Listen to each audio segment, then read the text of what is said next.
नमस्कार, बहुत स्वागत है आपका हमारे छत्तीसगढ़ के इस खास बुलेटिन में। खबरों के साथ मैं हूं रीनू यादव। सबसे पहले बात करेंगे, कुत्ते सबसे समझदार और वफादार जानवर यूं ही नहीं माने जाते, वो इंसानों के सबसे अच्छे दोस्त और करीबी तो होते ही हैं। मालिकों के लिए अपनी जान की बाजी लगा देने वाले कुत्तों की कहानी आपने अक्सर सुनी होगी, लेकिन इस बार डेजी नाम की डॉगी ने मालिक की जान बचाने के लिए अपनी जान दांव पर लगा दी। इसी तरह का एक वीडियो कांकेर से सामने आया है। वीडियो में डेजी घर में घुसे सांप को मारता हुआ नजर आ रहा है। काफी देर तक कुत्ता जहरीले सांप से लड़ता है। मलगांव के रोशन साहू के घर में ये जहरीला सांप घुसा था। वफादार कुत्ता अपने मालिक और घर की रक्षा के लिए सांप से भिड़ गया। काफी देर तक लड़ने के बाद कुत्ते ने सांप को मार डाला। ये वीडियो सोशल मीडिया पर काफी चर्चित हो रहा है।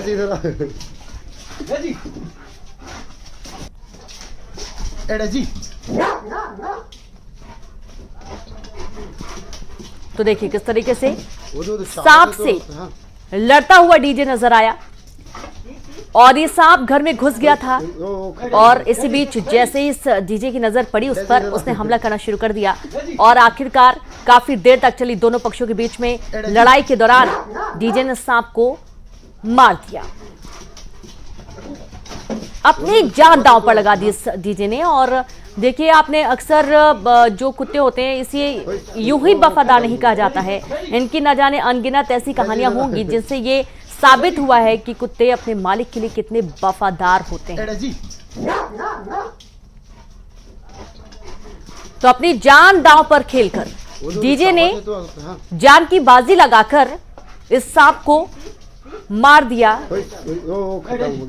तो डेजी ने देखिए किस तरीके से सांप से मुकाबला किया और अपने मालिक के साथ साथ पूरे परिवार की जान बचा लिया।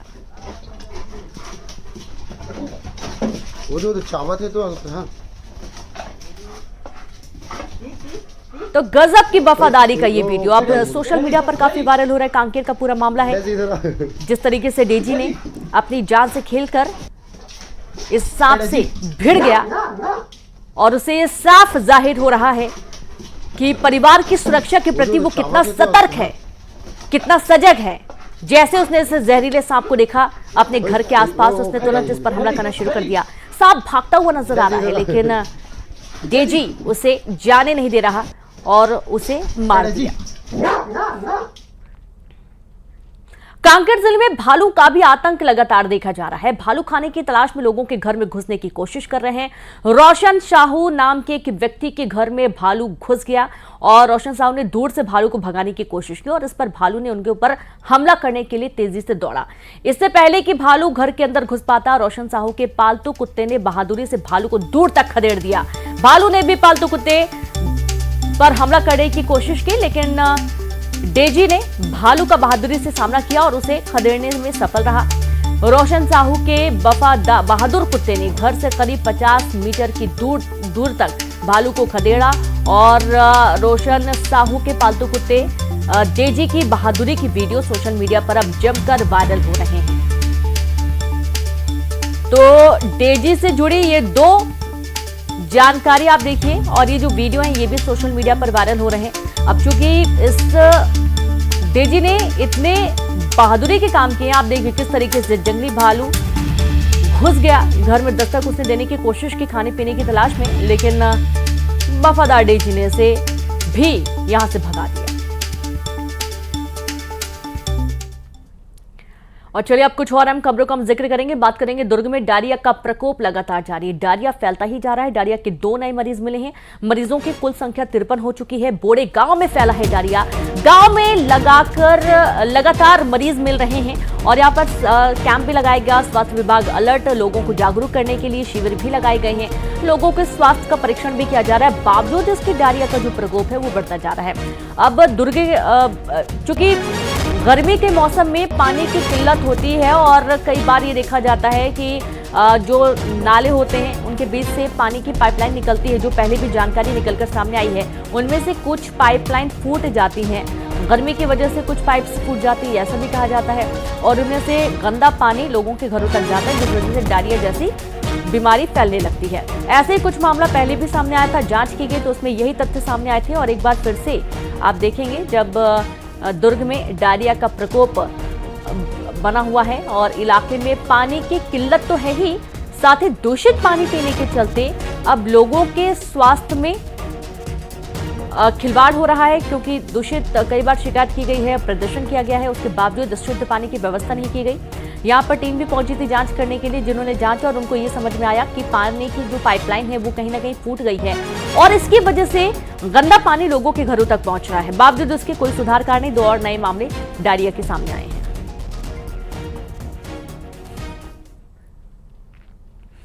तो आप देखिए कि दुर्ग में एक्शन में स्वास्थ्य विभाग अवैध रूप से चल रहे थेरेपी सेंटर को बंद करा दिया। औचक निरीक्षण के दौरान सेंटर अवैध पाया गया। बगैर डिग्री और दस्तावेजों के चल रहा था सेंटर और यहां पर एक्शन लिया गया है। दुर्ग में एक्शन में स्वास्थ्य विभाग नजर आया है। अवैध रूप से चल रहे थेरेपी सेंटर को बंद करा दिया गया। औचक निरीक्षण के दौरान सेंटर अवैध पाया गया। बगैर डिग्री और दस्तावेजों के यहां सेंटर चल रहा था और इसे बंद किया गया। तो पूरा मामला आपको दुर्ग से बता रहे हैं, जहां दुर्ग में एक्शन में स्वास्थ्य विभाग नजर आया। अवैध रूप से चल रहे थेरेपी सेंटर को बंद करा दिया गया। औचक निरीक्षण के दौरान सेंटर बंद करा दिया गया है, जहां बगैर डिग्री और दस्तावेजों के ये सेंटर चल रहा था। जांच की गई, इनके पास कोई दस्तावेज नहीं मिले और अब इस थेरेपी सेंटर को बंद किया गया। और सीधे रुक करेंगे, संवाददाता मिथिलेश जुड़ गए हैं। मिथिलेश, आप दस्तावेज नहीं पाए गए थेरेपी सेंटर के और अवैध रूप से चल रहा था, स्वास्थ्य विभाग इस पर कार्रवाई की गई है? निश्चित रूप से ये काफी लंबे समय से अवैध रूप से चल रहा था। करीब 19 सालों से ये यहाँ पर संचालित किया जा रहा था। उसके बाद में लगातार जिस तरह से देखा गया कि पिछले दिनों स्वास्थ्य विभाग ताबड़तोड़ कार्रवाई किया है, उसी के तहत में ऐसे जितने भी संस्थान है उनकी जांच की जा रही है। उसी के तहत में ये गयानगर स्थित हीरा आयुर्वेदिक थेरेपी सेंटर में भी वहां पर औचक निरीक्षण किया गया। जब वहां पर दस्तावेज खंगाले गए तो पता चला कि उनके पास कोई दस्तावेज मौजूद नहीं है, कोई भी डिग्री भी मौजूद नहीं है और वो काफी गंभीर बीमारियों का भी इलाज कर रहे थे। और ऐसा ये भी पूछताछ में पता चला कि वो 1-2 साल नहीं बल्कि 19 सालों से वहां पर सेंटर चला रहे थे और लोगों का इलाज कर रहे थे। एक बड़ी लापरवाही पाई गई, इसको तत्काल बंद करने के आदेश दिए गए हैं और इस तरह की जो कार्रवाइयां हैं उसको लगातार जारी रखने की बात कही गई है, क्योंकि पिछले दिनों ही ये देखा गया था कि ये जो आयुष्मान कार्ड से लोगों के पैसे लेने के जो शिकायतें प्राप्त हुई थी उसमें भी स्वास्थ्य विभाग ने कार्रवाई की और नर्सिंग होम एक्ट का जो भी उल्लंघन कर रहे थे उनके खिलाफ भी कार्रवाई की गई थी।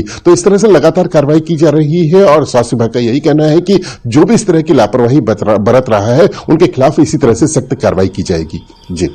जी शुक्रिया आपका जानकारी के लिए मिथिलेश। तो अब जो भी लापरवाही होगी उस पर एक्शन लिया जाएगा और इसी तरीके से लगातार कार्रवाई होती रहेगी। अवैध रूप से चल रहा था थेरेपी सेंटर जिसे बंद कर दिया गया है।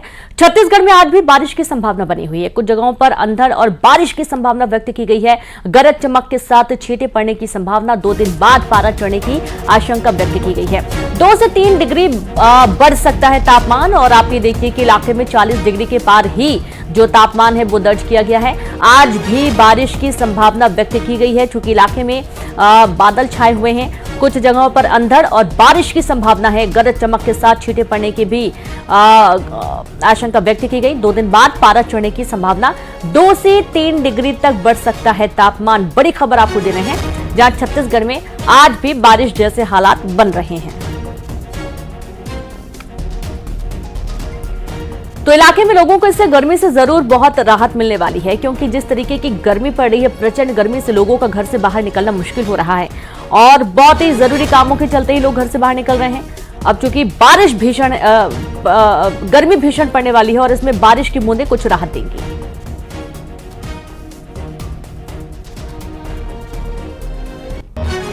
मात्रा में बंगाल की खाड़ी से नमी का आगमन अभी भी जारी है, जिसके कारण से प्रदेश में 1-2 स्थानों पर हल्की वर्षा होने या गरज चमक के साथ छींटे पड़ने की संभावना है। प्रदेश में 1-2 स्थानों पर गरज चमक के साथ अंधड़ चलने और वज्रपात होने की भी संभावना है। अधिकतम तापमान की बात करें तो आज चूँकि लगातार 2 दिनों तक बादल छाए हुए थे, जिसके कारण से अधिकतम तापमान में वृद्धि नहीं हुई थी, तो आज जाहिर तौर पर मौसम खुलने की संभावना है, जिसके कारण से अधिकतम तापमान में वृद्धि संभावित है। और इसी के साथ में अभी फिलहाल लगातार अगले 4-5 दिनों तक 1-2 स्थानों पर हल्की बारिश होने की संभावना बनी हुई है। साथ ही साथ मैक्सिमम टेम्परेचर में भी औसत रूप से वृद्धि।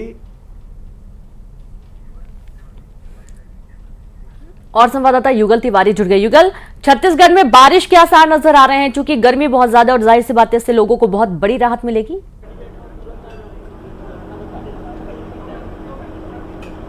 जी बिल्कुल, देखिए छत्तीसगढ़ की अगर हम बात करें तो बिल्कुल छत्तीसगढ़ में कई जो जिले हैं वहाँ पर टेम्परेचर है काफ़ी हाई है। अगर हम बात करें सबसे गर्म है तो दुर्ग में दर्ज किया गया है 42 डिग्री जो तापमान है वो दर्ज किया गया है। कई जिलों में जो सूर्य हैं वो आग उगल रही है, लेकिन इस बीच खबर ये भी है कि आज कुछ राहत मिल सकती है। प्रदेश के कई इलाकों में बारिश हो सकती है, शाम को तेज अंधड़ के साथ साथ आकाशीय बिजली भी गिरने की संभावना है। और अभी भी जो हमारे पास जो डेटा एक आया है मौसम विभाग का, उसके तहत कि बस्तर में कई जगहों पर बारिश है वो अच्छी हैवी बारिश भी दर्ज की गई है। तोंगपाल में 50.6 mm जो बारिश दर्ज की गई है। इसके अलावा छिंदगढ़ में 90.2 mm बारिश है वो दर्ज की गई है।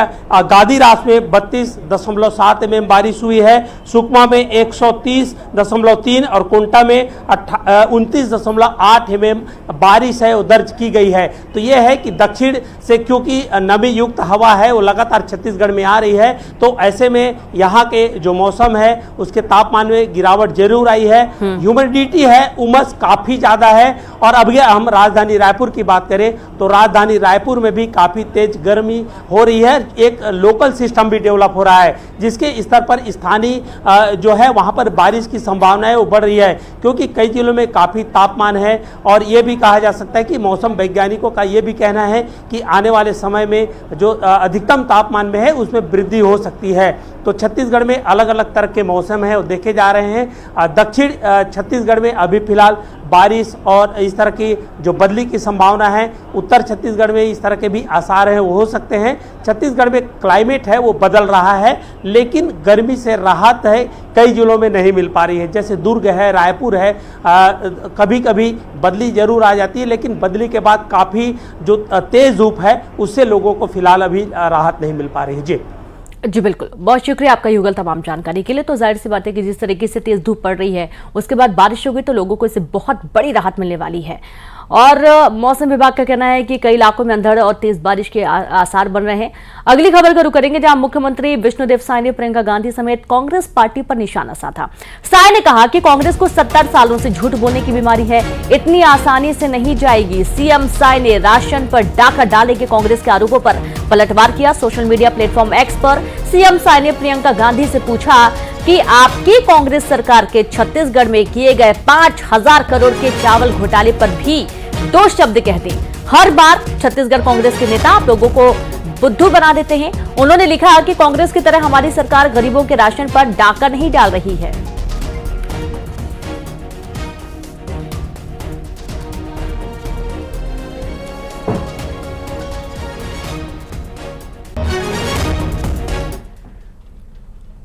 खबर राजनांदगांव से, जहां पर कलेक्टर ने अफसरों को जारी किया नोटिस। खैरागढ़ तहसीलदार, गंडई तहसीलदार और जाल बांधी के नायब तहसीलदार को नोटिस जारी किया गया।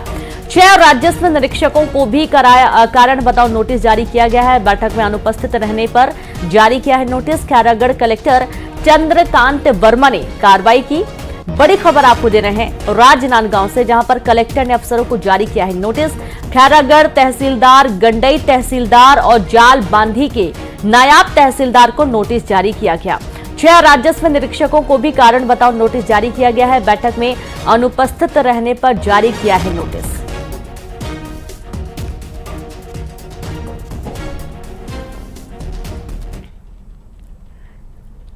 राजनांदगांव में युवक की लाश मिलने से सनसनी फैल गई। कुएं में मिली युवक की लाश, जहां बोरे में लिपटी हुई युवक की लाश मिली है। धुमका थाने के विजेतला गांव में ये लाश मिली है।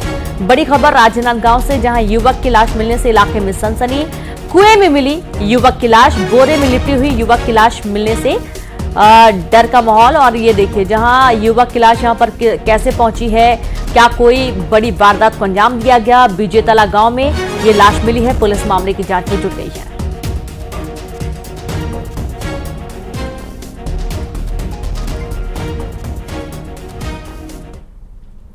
मुंगेली में धान खरीदी केंद्र में गड़बड़ी का मामला सामने आया है, जहां डीओ की अनुमति के बिना ट्रक में मिला धान। जांच में 2500 क्विंटल से ज्यादा धान गायब रहा।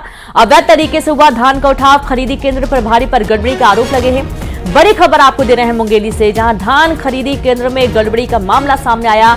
डीओ की अनुमति के बिना ट्रक में मिला धान, जांच में 2500 क्विंटल से ज्यादा धान गायब रहा और अवैध तरीके से धान का उठाव किया गया है। खरीदी केंद्र प्रभारी पर गड़बड़ी का आरोप लगा है। बड़ी खबर आपको दे रहे हैं मुंगेली से।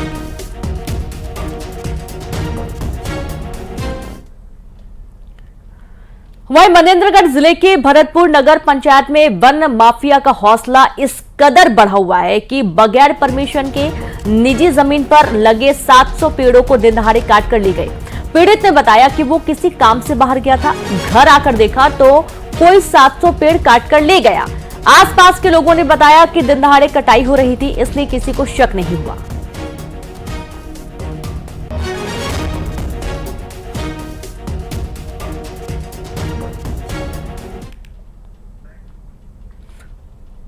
छत्तीसगढ़ में 20 मई से आरटीई के तहत एडमिशन शुरू होगा। 20 से 30 मई तक प्रथम चरण की निकलेगी लॉटरी। 1 से 30 जून तक स्कूलों में होंगे एडमिशन और 15 से 30 जून तक दूसरे चरण के लिए लॉटरी निकलेगी। 7 जुलाई तक होगा रजिस्ट्रेशन। 9 से 15 जुलाई तक दस्तावेजों की जांच होगी। लॉटरी और आवंटन 17 जुलाई से 20 जुलाई तक किया जाएगा। 22 जुलाई से 31 जुलाई तक स्कूलों में दाखिला होगा। तो 20 मई से आरटीई के तहत एडमिशन के बाद जहां 20 से 30 मई तक प्रथम चरण की लॉटरी जारी होगी और अब आरटीई के तहत एडमिशन होने हैं, जहां 20 से 30 मई तक प्रथम चरण की लॉटरी जारी होगी और इसके बाद 1 से 30 जून तक स्कूलों में एडमिशन होंगे। 15 से 30 जून तक दूसरे चरण के लिए लॉटरी निकाली जाएगी। 7 जुलाई तक रजिस्ट्रेशन होगा। 9 से 15 जुलाई तक दस्तावेजों की जांच की जाएगी। लॉटरी और आवंटन 17 जुलाई से 20 जुलाई तक होगा। 22 जुलाई से 31 जुलाई तक स्कूलों में दाखिला होगा।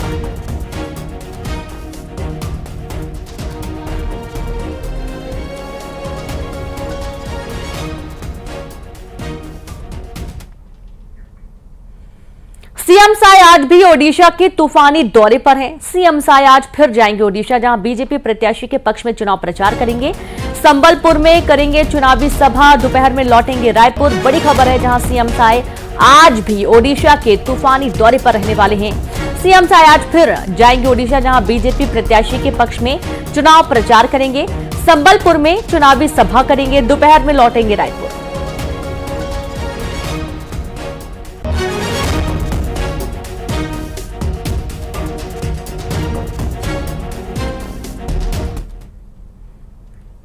मिशन घर वापसी के प्रमुख और बीजेपी प्रदेश मंत्री प्रबल प्रताप सिंह जुदेव ने बलरामपुर में 50 परिवारों की घर वापसी करवाई।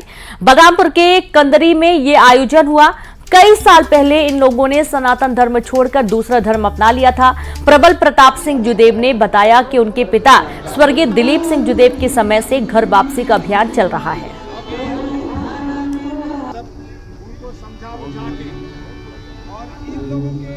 और इसी पुण्य कार्यक्रम में लगभग 50 परिवार जिनका गलत तरीके से बहला फुसलाकर जिनका धर्मांतरण किया गया, वो पुनः अपनी पूर्वजों की सनातन संस्कृति में लौटना चाह रहे हैं और हम उनका मान सम्मान से स्वागत करेंगे।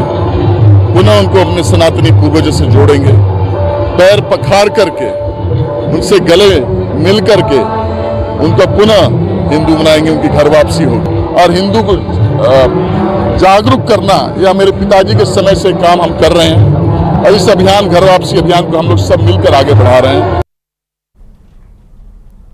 गर्मी के मौसम में जंगली जानवर भी भोजन पानी की तलाश में रिहायशी इलाकों की ओर जा रहे हैं। पिंडरा में सड़क किनारे एक भालू नजर आया। भोजन की तलाश में ये भालू यहां आया था। सड़क पार करने के दौरान राहगीर ने इसका वीडियो बना लिया। ये वीडियो मरवाही के पिपरिया गांव का बताया जा रहा है और ये देखिए तस्वीरें भी सामने आई हैं, जहां भोजन की तलाश में भालू अब रहवासी इलाकों की तरफ रुख करने लगे हैं और लगातार ऐसी खबरें सामने आ रही है जब भालू शहरी या ग्रामीण क्षेत्रों की तरफ जाते हैं और इससे कहीं ना कहीं लोगों में डर का माहौल भी बना हुआ है। भोजन और पानी की तलाश में जो जंगली जानवर हैं वो अब इलाकों की तरफ रुख करने लगे हैं जहां पर लोग रहते हैं। वहां पर अब डर के माहौल में जीने के लिए जो ग्रामीण है वो मजबूर हैं। पेंड्रा में सड़क किनारे भालू नजर आया था। गर्मी में भोजन पानी की तलाश के चलते वो भटकता हुआ इलाके में पहुंचा था।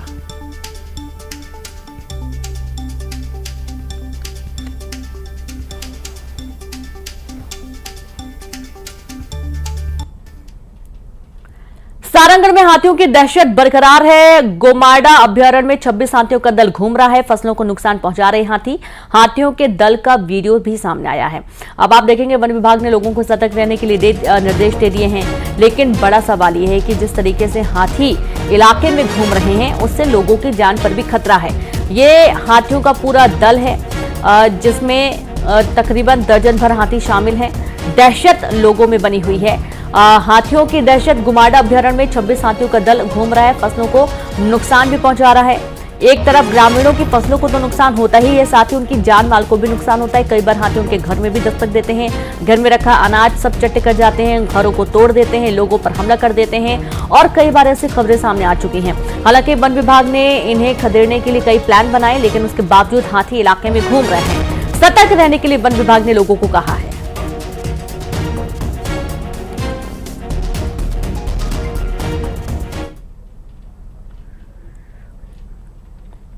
बिलासपुर संभाग का सबसे बड़ा और राज्य का दूसरा मल्टी सुपर स्पेशलिटी सरकारी हॉस्पिटल बनकर तैयार है, लेकिन स्टाफ की कमी और इलाज के लिए जरूरी इक्विपमेंट नहीं होने की वजह से यहां पे अस्पताल अधर में लटका हुआ है। ये रिपोर्ट देखिए।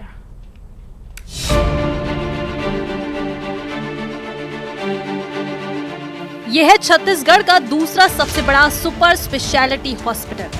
बिलासपुर के कोनी में अस्पताल की 10 मंजिला इमारत बनकर तैयार है, लेकिन डॉक्टर, दूसरे स्टाफ और अन्य जरूरी उपकरण नहीं होने की वजह से मरीजों का इलाज नहीं शुरू हो पाया है। 200 करोड़ की लागत से बनने वाले इस अस्पताल की नींव 2018 में रखी गई, जिसे 2020 में पूरा हो जाना था। केंद्र और राज्य सरकार के सहयोग से बनने वाले इस अस्पताल के लिए पिछली कांग्रेस की सरकार ने अपने हिस्से की 40% राशि नहीं जारी की, जिसकी वजह से अस्पताल अभी भी शुरू नहीं हो पाया, लेकिन राजनीति जरूर शुरू हो गई है।